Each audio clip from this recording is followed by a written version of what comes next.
Hi, I'm Megan. Welcome to today's live reading of Kris and the Cowboys by Art Blegen, presented by Itsy Bitsy Book Bits. Join me. Chapter 1. Kris leaned forward against the top of the tall fence and stretched her legs to reach the bottom rail.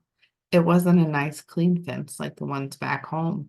The cowboys split the logs into long rails. The end of each rail fit into holes carved into the post so that it fit together like a jigsaw puzzle. Splinters poked out of the rails, so Kris had to be careful where she put her hands. She didn't want one of the splinters to stab her. Her dad stood on her left. He was tall enough to stand on the ground, lean on the top rail. So was Buddy, the cowboy on her right. Buddy stood even taller than her dad, but maybe that was because of the high heels on his dirty brown cowboy boots. The wide brim of his cowboy hat cast a dark shadow over his face, but the shadow couldn't hide his sparkling eyes or friendly smile. Buddy was her uncle, but not an ordinary uncle. He was her grandma Mabel's brother, which made him a great uncle. Kris thought that he was pretty great, no matter what the reason. His ranch was a great place to take a vacation. What kind of horse is that? Kris pointed to a tall brown horse with black feet, a black tail, and a long black mane that blew in the wind. That horse is called a bay, Buddy answered. A bay, like by the ocean? Kris asked. I guess, but I've never been to the ocean, he answered. Kris giggled as she imagined the graceful bay horse playing in the water on the beach, pretending to be a seahorse.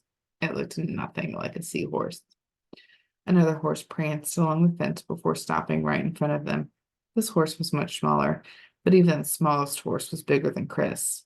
The horse pushed his nose against Kris's hand and sniffed. Looks like she likes you, Buddy smiled. Kris reached out and touched the horse's nose. Her fingers brushed over the short, stiff hair. It wasn't as soft as she thought it would be, but it wasn't prickly either. The nose was part brown and part white, so was the rest of the horse. Kris couldn't tell if somebody spilled brown paint on a white horse or white paint on a brown horse. What kind of horse is this one? Kris asked. An Appaloosa, Buddy replied. She's only a couple of years old. An Appaloose? Kris asked. That's a funny name. Buddy laughed, but it wasn't a mean laugh. Not Appaloose. It's all one word. Appaloosa. It's a Native American word. Native Americans use some strange words, Kris said. Well, our words are probably strange to them, Kris's dad said. Kris had been so busy looking at the horses she forgot her dad was there. I guess so. The only things Kris knew about Indians were from books and movies. They were always hooting and hollering and fighting with cowboys. She wondered if they were really like that. Does the Appaloosa have a name? Apples, Buddy answered, because she really likes apples. Buddy took an apple out of his jacket pocket. Let her take a bite. Kris stretched her hand as far from her body as she could. She didn't have to wait long. The horse jumped up and down, pulled back her lips to show off her enormous teeth. That horse needs to see a dentist. Doesn't she ever brush her teeth? How is she supposed to brush her teeth? Buddy asked. She can't hold a toothbrush without fingers. Apples opened her mouth and took a bite of the apple. It might have been a little bite for a horse, but it was a huge bite for Kris. The horse's little bite took half of the apple. Kris examined the half of the apple left in her hand. Black seeds stuck out of the white middle. The horse even ate half the core. Kris couldn't stop laughing. She must be hungry. Buddy smiled. She does like her apples, but that's just her dessert. She's already eaten her real food. What do horses eat? Kris asked. Well, they eat grass in the pasture. They eat grass in the pasture. They eat grass, but in the barn we feed them oats. I eat oats for breakfast sometimes, Kris said. Pretty much the same, Buddy nodded, but I imagine your dad cooks yours first. You mean you don't cook the horse's oats? Kris asked. Nope, Buddy answered. They like them raw. That would be hard to chew, wouldn't it? Kris asked. Buddy laughed again. He must really enjoy laughing. Did you see Apple's teeth? Kris nodded. They were awfully big. Horses need big teeth to grind their oats and grass down so they can swallow it. Kris imagined how much work it must be to chew raw oats and grasses. Just thinking about it made her jaw tired. Have you ever ridden a horse? Buddy asked. Kris shook her head. I've read about riding horses, but I've never done it before. Maybe tomorrow we can teach you how, Buddy said. If it's all right with your dad, of course. Kris turned to her dad with her best, well-behaved smile. Dad laughed. It's all right with me as long as you follow the directions and be careful. I will, Dad. Kris rolled her eyes. He was always telling her to be careful. Great, Buddy said. We'll start tomorrow right after breakfast. Kris couldn't wait to ride, but hoped she didn't have to eat raw oats like the horses. She might not get done chewing them until lunch. Chapter 2. Only the top half of the sun's golden circle peeked above the fields when they finished breakfast. On a ranch, we start work early, Buddy explained, and if you're going to ride horses, you best change into jeans. Kris frowned. It was warm and beautiful outside. This was shorts weather if she ever saw it. Buddy, though, wore jeans, cowboy boots, a long-sleeve shirt, and a vest. A pair of leather gloves were tucked into his leather belt. He wasn't wearing a hat, though. Cowboys never wore hats inside. Well, if I want to be a cowboy, I should dress like a cowboy. She ran back upstairs and found a beautiful vest hanging in her closet next to her blue jeans. Kris stroked the soft yellow leather and ran her fingers through the long fringe hanging from it.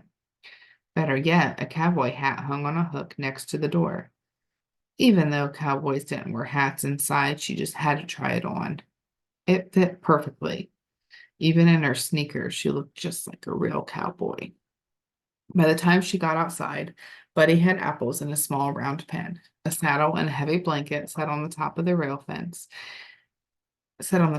of the fence, and he held a bridle in his hand. We're all ready for you, he said as she ran up to the corral. Have a seat on top of the fence.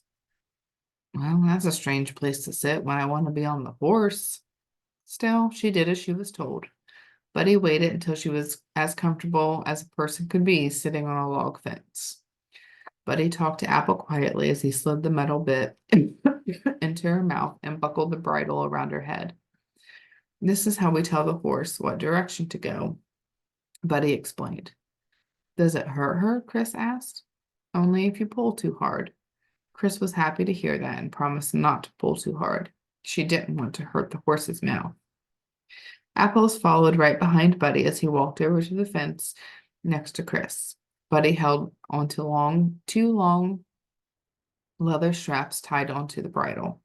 These are called reins. Like a king and queen reins?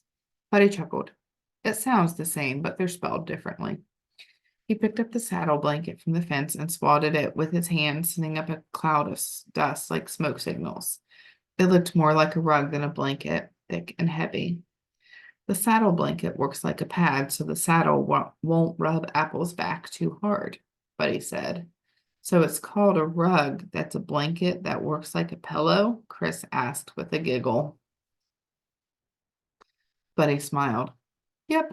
He tossed the blanket over the horse's back and tugged it back and forth and side to side until it was in just the right place. He came back to the fence and picked up the saddle. Buddy gathered all the straps hanging from the saddle and laid them carefully across the seat, lifted the saddle over his head, and set it down on the top of the blanket. After he made sure all the parts were all hanging right, he reached underneath Apple's belly to grab a braided belt. This is called the cinch. It holds the saddle on. You want to make sure this is tight, but not so tight the horse can't breathe. You don't want it too loose either, Buddy added. Otherwise, the saddle might slip and bump you on the ground. Kris didn't want to fall off, but imagined wearing a belt that squeezed her tummy, so she didn't want it too tight either. Long, wide flaps hung down from each side of the saddle. At the end of each was a heavy leather-covered ring shaped like the letter D lying on its side. These are stirrups. That's where you put your feet. Buddy examined the stirrups and Kris's legs. We want to make sure that these are short enough that you can stand up a little bit. Buddy shortened the stirrups until they were just right. When he was done, Buddy put a stepladder next to the horse. Stand up here. Kris hopped down from the fence and climbed to the top of the ladder. Hold on to the horn of the saddle. The saddle has a horn, like a car? Kris asked. Buddy grabbed a knob that stuck up from the front of the saddle. This is called a saddle horn. It looks like a handle, Kris said. I guess it does, Buddy answered, but we don't hold on to it unless we're getting on and off. Most of the time, we tie stuff to it. Kris closed her eyes and tried to remember the Western movies her dad sometimes watched. Like a canteen? Exactly, Buddy answered. Now, grab a hold of the horn. Kris grabbed the knob on the front of the saddle. Now, put your left foot into the stirrup. Kris kicked her foot toward the stirrup but missed. Her shoe brushed it lightly and it swung away. Buddy held the stirrup still and tried again. Her foot still didn't want to slide in. Her sneakers were just too wide. Now I know why cowboy boots have pointed toes. Finally, with a little push, her foot slid into the opening. Now, stand up in the stirrup and swing your right leg over the horse. Kris almost lost her balance, but Buddy held her steady and lifted her over the horse's back. Even as small as Apple was, the ground was a long way down. She understood why falling off or having a saddle that was too loose could hurt. Hold on to the reins. Buddy moved Kris's hand until they were in the right place, just in front of her belly button, with her thumbs up, and the reins poking out the top of her fists. Hold on, Buddy said. He held onto a rope tied to Apple's bridle and walked in circles around the pen. Apples followed him like she knew exactly what to do. The saddle rocked from side to side like she was sitting sideways on her grandma's rocking chair. Kris practiced her balance, first by pressing down onto the stirrups with her feet. Just like Buddy said, she stood up a little, but not always on 2 feet. When the saddle leaned to the left, she stood on her left foot. When it leaned to the right, she stood on her right foot. If you want to go to the right, move the reins to the right. Kris moved the reins to the right, and Apple turned right. She moved the reins to the left, and Apple turned left. It was a bit like driving a car, if the car could think for itself. If you want to stop, gently pull the reins back to your stomach. Kris tried it, and it worked. Kris thought about the books she read. If I want to go faster, I kick with my spurs, right? Buddy laughed. Only in the movies. You don't want to hurt her. Just squeeze your legs a little bit. Kris squeezed her knees together, pressing against Apple's sides. The horse jumped forward. Kris got scared for a second, but she pulled the reins back, and Apple slowed down. Now you got it, Buddy said. Try riding around the ring on your own to get used to it. Kris was excited, particularly when Apples did everything she wanted him to. She turned, sped up, and stopped on command. She imagined galloping across an open prairie, swinging her lasso over her head and throwing it around the neck of a cow. Riding Apples was a lot of fun, but it was also a lot more work than she thought it would be. Kris's legs were so tired, they shook. I need to stop for a while, Kris admitted. Can we ride some more tomorrow? I'm sorry, Kris, Buddy answered. We're going on a cattle drive tomorrow. We'll be gone for a couple of days. Kris frowned. She was just learning how to ride, and now she had to stop?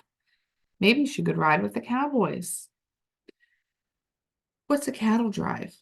All the cows are together in a field at one end of the ranch, Buddy explained. We need to drive them to a different pasture at the other end where there's fresh grass. Drive them like in a truck? Kris asked. Nope. Buddy smiled as he helped her down from Apple's back. They walk. We ride our horses along with the herd to make sure they go the right way and don't get lazy and stop.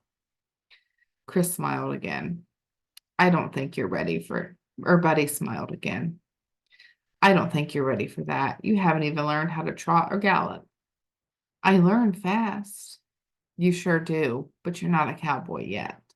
I am too, Kris argued. Kris, I wish you could go with us, but it's dangerous. There are too many ways to get hurt. Like rustlers and Indians? Kris asked. No rustlers or Indians around here, Buddy admitted. But there are wild animals and holes horses can step into. You could get thrown off your horse or run over by a cow. You're not going. She looked at the dirt to hide her disappointment as she patted her horse's neck. Can I ride apples while you're gone? You really need to have somebody with you. You're not ready to ride alone, Buddy answered. We'll ride some more when we get back. Kris wanted to pout, but she remembered her manners. Thank you for teaching me how to ride. Buddy patted her on the back. Sorry about the cattle drive. Kris mumbled. It's okay, and went into the house to change again. She'd have to find something else to do, something that would make her a cowboy.